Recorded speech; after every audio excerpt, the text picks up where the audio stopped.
Bem, o intervalo serviu não só para vocês conseguirem dar uma relaxadazinha aí, mas também para o Ricardo conseguir lembrar aquele branco dele, o que tinha sido. Vamos lá, Ricardo, na verdade recuperar. eu tinha lembrado, depois eu esqueci, de um caso que aconteceu na década de 60, a respeito de uma discussão de se o comportamento social, sexual, ele é determinado socialmente ou se ele é determinado geneticamente. Apesar desse termo determinado ser muito ruim, aconteceu na década de 60 que um sujeito, uma criança do sexo masculino nasceu e durante o parto houve um acidente, ele teve que ser castrado. Isso serviu de oportunidade para um médico na época chamado Money fazer uma experiência, até do certo ponto de vista bastante sádica, que foi criar essa criança como se fosse uma mulher, já que ela não tinha pênis. E a tendência que se acreditava na época era que, como se acreditava que o comportamento sexual era determinado pela maneira que as pessoas eram criadas, que essa pessoa, a criança que nasceu, que teve um problema e não tinha um pênis, tivesse um comportamento sexual feminino. E essa pessoa teve um transtorno psicológico muito grande durante a vida dele toda. E depois um outro médico chamado Diamond descobriu esse caso e eles conseguiram reverter a situação. Quer dizer, o resto da vida desse paciente, que na época tinha, se não me engano, uns 30 anos, ele começou de novo a acreditar e ser tratado como se fosse um homem, e a partir dali ele teve uma vida relativamente normal dentro de determinados limites. Né? Sim, então, apesar das questões hormonais, elas não... Na verdade, a rigor, provavelmente ele teve uma vida hormonal de homem o tempo todo. A gente sabe, né, que o sexo masculino ele é determinado por questões hormonais que acontecem entre 6 e 8 semanas de desenvolvimento do feto com um pico de testosterona. Quer dizer, o padrão básico de desenvolvimento de um feto humano é feminino. Se nada acontecer, o bebê que vai nascer vai ser uma mulher. Se receber uma carga de hormônios de testosterona, entre 6 e 8 semanas, ele se transforma num homem, e é nesse momento que se acredita, tem muitas provas de que o cérebro se masculiniza nesse sentido. É interessante, até como herança aí para defender o lado feminino, né, Suzana? A gente já pode dizer que, em princípio, todos seríamos mulher, né? Diga-se passagem, a Suzana, que é minha colega bióloga também, o sexo parece que a emergência do sexo masculino é um dos maiores enigmas da biologia. Ninguém explica por que se precisa de homem, uma vez que tem a porção de espécies, que não humanas, obviamente, que são partenogenéticas e têm sistemas sexuais que não necessitam de machos. Então, é um enigma para a biologia por que o sexo masculino emergiu. Parece que nós somos desnecessários. Puxa, seria, Suzana? Vou deixar para você, a única mulher aqui. Não me bota na fogueira. Não, a vida sem vocês não seria tão interessante. Obrigado. A gente salvou, saiu muito bem. Note que interessante pode significar várias coisas. Ora, veja que perigo sempre.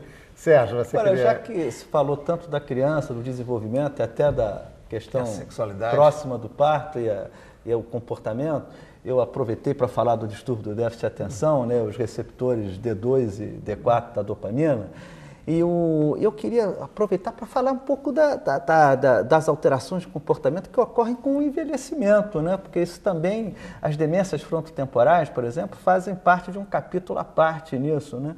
Então é uma coisa também interessante que você pode ter alteração de comportamento, não só por lesões ocorridas, que até é meio complicado, né, pensar em termos de plasticidade, né, porque as lesões precoces você bem lembraria, né, como é que o cérebro vai se organizar após uma lesão precoce, né? Mas e quando as lesões ocorrem na vida adulta e já no envelhecimento? Então essas são também questões interessantes. Então, até nesse particular, quer dizer, lá no laboratório da UERJ, a gente já tem assim uma tradição, tem pelo menos umas 20 teses já defendidas, e uma das teses que a gente está fazendo agora, um dos meus alunos de doutorado, está estudando, fazendo a dosagem do alelo E4, para ver que tipo de alteração de comportamento existe nos portadores. O alelo E4 é um provável preditor das doença de Alzheimer e outras formas de demência. E, então, uma das coisas super interessantes que a gente conseguiu ver que foi a medida de particularmente medidas de atenção visual e as alterações que ocorrem, que são preditoras em pessoas saudáveis. Quer dizer, não há nenhuma não haveria ainda aí uma nenhuma herança alteração específica, no caso. Aí existe uma herança específica porque a pessoa apresenta esse alelo chamado então é da, uma da herança. chamada a apoproteína. Podemos botar a culpa no apolipoproteína. gene, no caso.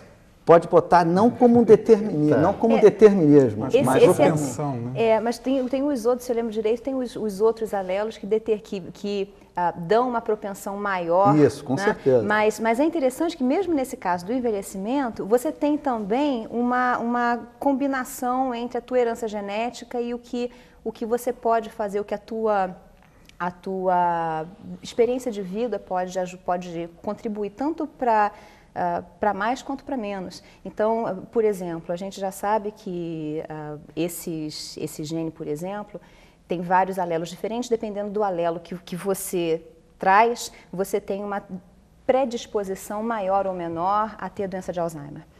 Mas a gente sabe também que, desde que não seja o alelo mais nocivo, digamos, se você se empenhar em continuar aprendendo coisas novas, ter uma vida intelectual ativa, ter um nível de estudos mais prolongado, isso tudo ajuda a retardar o início da doença de Alzheimer, isso ajuda a manter... cognitivo. Pois é, ajuda a manter as suas capacidades cognitivas. Aí eu quero pegar um aspecto que me parece remonta um pouco à afirmação do Ricardo, né?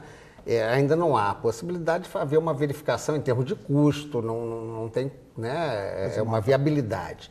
Mas há uma preocupação muito grande com a fertilização in vitro, da possibilidade de uma manipulação genética e até se apontar, e fala-se muito, é possível então cruzar determinados cruzamentos de tendências e fazer um ser inteligente. Isso está virando uma questão ética, não? Do meio científico já? É um risco? Não, estou dizendo a fertilização in vitro, quer dizer, que é onde você está manobrando... Você poderia fazer uma seleção de Exatamente, embriões. uma seleção de embriões. Sim, sim. Isso a ciência já vem se manifestando com preocupação. É uma viabilidade real, tecnicamente? Eu acho que sim, mas quando você começou a falar, eu fiquei pensando numa outra coisa que se complementa com isso, que quando se começou a falar de clonagem reprodutiva humana, que tem uma grande onda sobre isso, e os cientistas que trabalham com isso estão menos interessados em clonagem reprodutiva do que outros tipos de clonagem, terapêuticas e tudo mais, eu me lembro que ter lido artigos importantes dizendo que a importância da clonagem, de uma maneira geral, ela seria quando combinada com a transgenia, no sentido de você poder insertar genes de interesse dentro daquele clone, e complementado também com o projeto Genoma, não só o genoma humano, mas os genomas de outros organismos, para saber a importância dos genes que esses outros organismos têm, para produzir substâncias como insulina e outros tipos de droga. Mas não é exatamente isso que você está falando. Não deixa de ser, não deixa de ser. Isso, você está falando a questão ética que envolve isso, né? Eu acho que a questão ética, de uma maneira geral, é muito importante. Eu acho que a gente tem que... Mas eu acho que a gente vive um momento até dramático, de uma certa forma, que existe uma espécie... Um filósofo do século XVIII, que era o David Hume, falava de falácia naturalista, e ele chamava a atenção de que a gente não devia confundir a esfera do ser, que é a esfera da natureza, com a esfera da moralidade, que é a esfera do dever ser.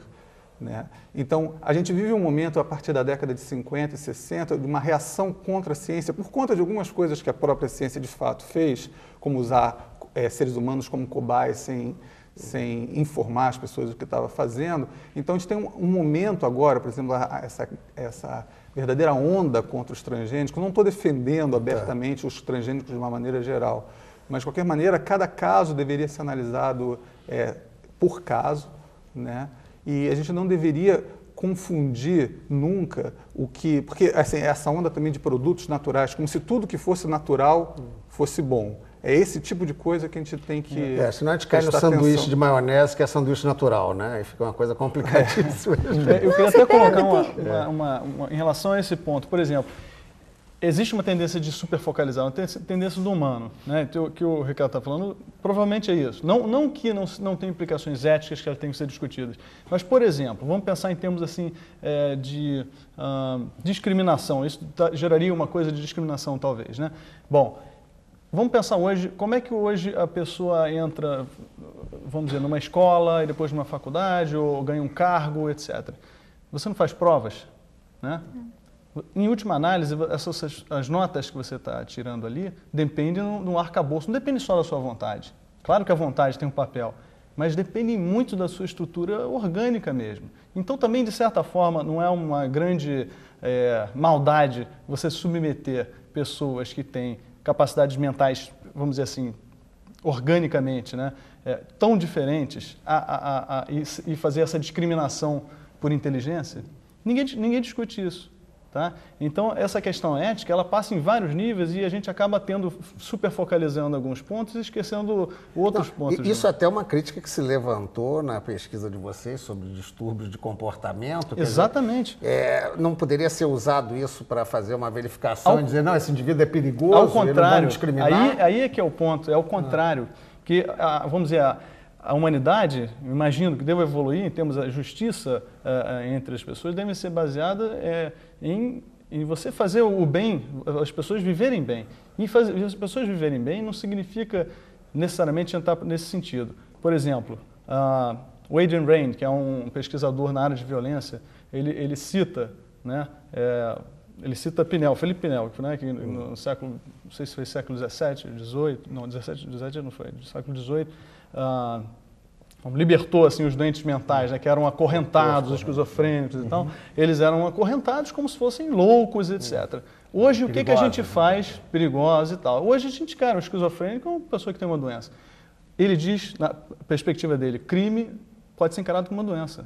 Se você discriminar, se você circunscrever, ele preenche todas as... Isso daí não é uma tendência de eugenia, é ao contrário. Você pode, na verdade, estar indo num caminho de libertar, não no sentido de soltar os criminosos e deixar eles à solta, mas se você encara que a pessoa tem uma tendência, vamos dizer, um indivíduo já formado, já com seus 20 e tantos anos, ela tem uma tendência irresistível ao crime, que isso ocorre, a gente sabe que isso acontece. E é de formação. E é de formação e tem parte de criação, tem parte genética, etc. Então, faz sentido a questão do livre-arbítrio. Será que existe realmente o livre-arbítrio? Isso é uma questão a ser considerada. Se você pegar esse indivíduo, assumir que ele tem poder de decidir, ele pode decidir se ele vai ou não vai fazer aquilo, isso é uma falácia, né? Então, o que a gente na verdade pode evoluir num sistema de proteger essas pessoas delas mesmas, num certo sentido, né? E é isso que isso vai ter que ser discutido.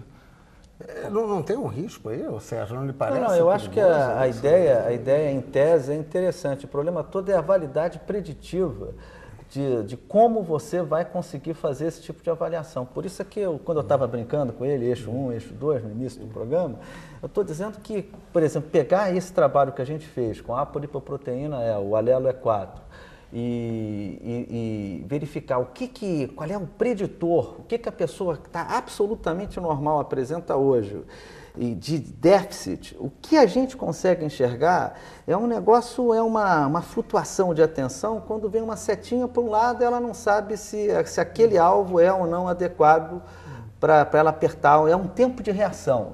Do ponto de vista prático, isso não é a mesma coisa de você dizer uma validade preditiva de uma psicopatia, de uma sociopatia. Quer dizer, não sei se eu me fiz entender. Os instrumentos que você tem para conseguir entender, para conseguir afirmar antes da pessoa executar o ato criminoso, é que esse é que é o problema do ponto de vista metodológico. Sim. Quer dizer, isso é que é a questão. Como claro usar, né? O problema de como usar as ferramentas. Bem, deixa eu fazer mais um intervalinho e voltamos já com o quente desse debate.